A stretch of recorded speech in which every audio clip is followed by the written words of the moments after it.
Pessoal, tudo bem? Olha só, hoje eu queria falar aqui sobre esse crescimento do Bolsonaro que apareceu na pesquisa Datafolha, nessa pesquisa mais recente, e que surpreendeu muita gente, né? Deixou muita gente preocupada, na verdade. É claro que a pesquisa, os números, se a gente for lá esmiuçar os números da pesquisa, eles mostram que isso se deve muito ao auxílio emergencial, né? Que está sendo distribuído para os mais necessitados aí no combate à pandemia. A questão é que esse auxílio emergencial também ele tem um período para acabar, não é? Talvez não seja uma política sustentável de longo prazo, né? É claro que é uma política importante, só lembrando que no começo o governo queria pagar R$ 200 apenas, né? A gente sabe que Bolsonaro e Paulo Guedes não se preocupam com a população pobre e acabaram forçados a pagar um valor maior, né? O Congresso aprovou um valor maior e ficou essa política de auxílio mensal de R$ 600. Com todos os problemas no pagamento desse auxílio, aquelas filas enormes, etc., mas isso, de fato, ajudou a população, né? Ajudou a conter esses efeitos tenebrosos da pandemia. E, como eu disse, eles não têm a menor preocupação com a população mais pobre, mas Bolsonaro, evidentemente, já percebeu que isso melhora a aprovação dele e, claro, lá na frente, para os planos de reeleição dele, isso pode se traduzir em votos. Seja como for, é muito cedo para a gente ver até onde esse auxílio emergencial vai de fato repercutir positivamente para o Bolsonaro, porque, como eu já falei um pouco antes, a gente não sabe por quanto tempo vai durar o auxílio, por quanto tempo esse auxílio vai ser pago, em que valor, se há sustentabilidade, digamos assim, né, na manutenção dessa política. Por tudo que a gente vê na imprensa, a gente percebe que tem uma disputa interna no governo, né? Setores que querem gastar mais, o próprio Bolsonaro, evidentemente, percebendo como isso se reverte numa avaliação positiva, pode estar querendo, ao que tudo indica, até furar o teto de gastos, mas evidentemente tem a pressão do Paulo Guedes, que já até o ameaçou com o que ele chamou de zona sombria do impeachment, né, caso ele fure o teto de gastos. Enfim, isso é uma dinâmica interna, um jogo de tensões internas que está se desenvolvendo no governo. E a gente não sabe exatamente de que forma essas tensões vão ser resolvidas.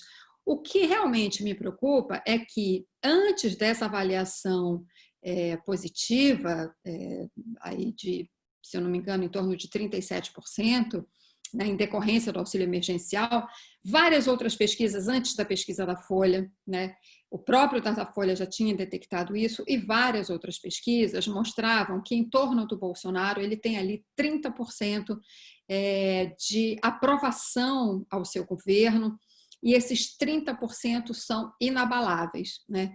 E a gente se pergunta, mas poxa, mas como, né? Porque, tirando o auxílio emergencial, em tudo mais, a condução dele do combate à pandemia é absolutamente desastrosa, né? Fica falando de cloroquina, fica atrapalhando quem quis fazer alguma coisa, governadores e prefeitos o tempo todo, ele falando contra as medidas de isolamento social, de distanciamento social, sai sem máscara, pega nas pessoas, enfim, faz tudo o que a Organização Mundial de Saúde recomenda que deva ser feito, né, para evitar o contágio, evitar a propagação da doença.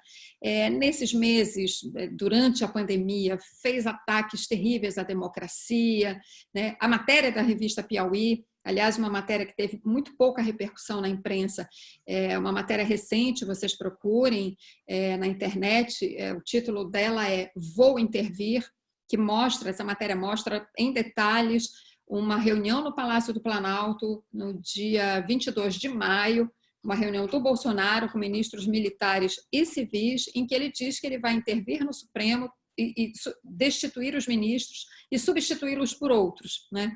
Ou seja, ele daria o golpe que ele tanto ameaçou tantas vezes. Alguns ministros, inclusive, procuraram um embasamento legal para esse golpe. Enfim, uma verdadeira conspiração contra a democracia. Então, tudo aquilo que a gente viu, né, durante vários finais de semana, ele ameaçando as instituições e atacando a democracia, de fato, aconteceu, né? Quase que, enfim, ele acabou contido, o general Heleno, Augusto Heleno, do Gabinete de Segurança Institucional, acabou conseguindo contê-lo em troca de divulgar uma nota num tom assim, bastante afrontoso ao Supremo Tribunal Federal, e ficou por isso mesmo. Enfim, com tudo isso, né, com esse desastre no combate à pandemia, com essa indiferença pelo luto e pela dor de famílias brasileiras, 100 mil mortos, ataques à democracia, rachadinha, Queiroz, enfim, com tudo isso, conexões com milicianos, devastação ambiental, enfim, a lista é muito grande, vocês podem completá-la. Com tudo isso, ele mantém esses 30% com ele. E é aí que eu acho que a gente precisa fazer uma reflexão sobre isso, e acho que um artigo que eu li na Folha de São Paulo, na Ilustríssima, do professor, até trouxe aqui o nome dele, professor de literatura comparada da Universidade Estadual do Rio de Janeiro, João César de Castro Rocha. Eu acho que ele traz alguns aspectos que jogam luzes, né, sobre o que é o bolsonarismo, né, uma coisa que desafia, inclusive, a ciência política e a sociologia. E é interessante que ele, sendo um professor de literatura comparada, ele faça essa análise com o que me pareceu com muita lucidez. Porque é difícil mesmo, eu acho, para as pessoas, né? No Brasil, a gente ainda está, a esquerda, a oposição progressista, ainda está tentando entender o que é o bolsonarismo, e o professor parte, inclusive, de um ensaio feito pelo João Moreira Salles, também na revista Piauí, em que o João fala que não há bolsonarismo, há bolsonaristas. E o professor vem e se contrapõe ainda a isso, dizendo que não, existe sim um bolsonarismo, que é um sistema de ideias, de doutrinas, que tem bastante coesão. Resumidamente, o professor ele elenca mais ou menos o seguinte: ele vai buscar na doutrina de segurança nacional, que vigorou durante a ditadura, em outros documentos do regime militar, que expõe, inclusive, essa visão, uma visão de Guerra Fria, né, de mentalidade de Guerra Fria, que você tem que combater o inimigo interno, aquela coisa de ver o comunismo em todo lugar, uma visão bélica, esse discurso de ódio, e o olavismo.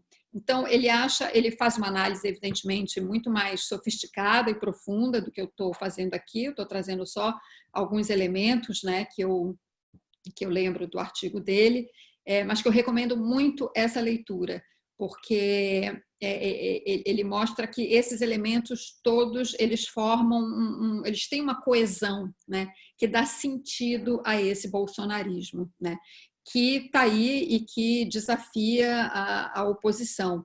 E aí que eu chego no ponto que eu acho mais relevante, na verdade, dessa reflexão, que é o seguinte: diante desse problema todo, né, de toda essa questão, somando com essas conexões do bolsonarismo com as milícias, né? O Bolsonaro tem tomado várias medidas desde que ele tomou posse no sentido de afrouxar a legislação sobre posse, porte, compra de armamentos e munições. Isso, enfim, são atos que claramente beneficiam as milícias. Nós estamos diante aí do crescimento de um monstro, e a gente precisa se preparar para isso, né? E como é que a oposição tem se preparado para isso? Nós vamos ter eleições municipais, né? Nesse caso, as eleições municipais, claramente, elas terão um caráter plebiscitário, né? A questão nacional vai se colocar, não é?